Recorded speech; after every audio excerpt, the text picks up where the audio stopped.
Tere päevast, superstaarid! See on nüüd sulle sõnum. Sa pead minema enesekaitsetrenni ja sa peaks oma lapsed ka kõik sinna saatma. Sest me oleme ühiskonnana liikumas nii-öelda Mad Maxi stsenaariumisse. Et mis praegu toimub on see, et me elame vaata ususektides ja maailma suurim ususekt, üks suurimaid kindlasti ususekte hetkel on konservatiivsus. Kõik, kes sildistavad ennast konservatiiv nime all, see on ususekt, sest vaadake, mis toimub. Seal USAs on see oranž mees, eks ju.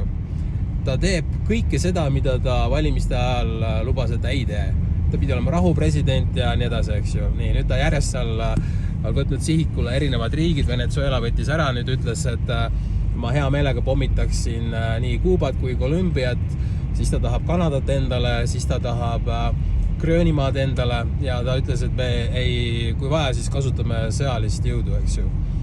Nüüd, mis huvitav on see, et nüüd kogu see seltskond, kes ütles, et Trump on rahupresident, nemad nüüd õigustavad seda.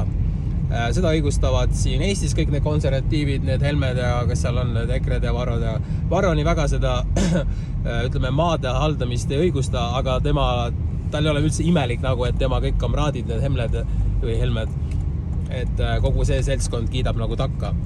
Et vaata, mis toimub on see, et need, kes nagu õigustavad Trumpi neid plaane ja maade valutamist, nad ütlevad siukse lause, et vaata, et see on täiesti õige, sest et kui Trump seda ei tee, siis teeb keegi teine. Ehk siis, kui Trump Gröönimaad ära ei võta, siis võtab Venemaa või võtab Hiina, midagi sellist, eks ju. Ja vaata, mis sõnumi nad sellega annavad ühiskonnale. Sisuliselt tähendab see seda, et sina võid minna tänaval, jalutad ringi ja võtad suvalise inimese ette, peksad ta läbi ja võtad ta raha ära. Sest kui sina seda ei tee, siis teeks keegi teine.